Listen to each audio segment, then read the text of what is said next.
seas un pervertido, quiero que seas una persona normal.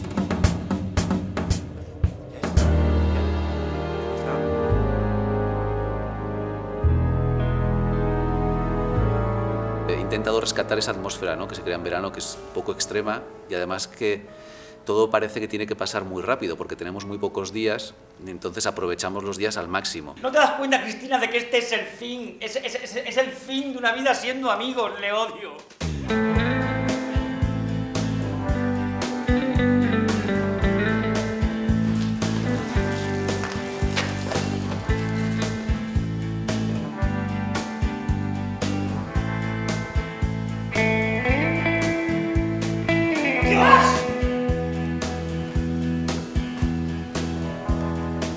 Mira, esos dos ya han ligado.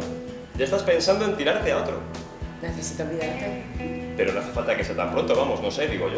Es que me produce una desconfianza en el ser humano brutal. La pérdida de la inocencia, del descubrimiento de cosas que pasan en la vida que hacen que te des cuenta de que el mal existe, fuera y en nosotros. Pues ya está. Venga, lávate las manos que vamos a cenar.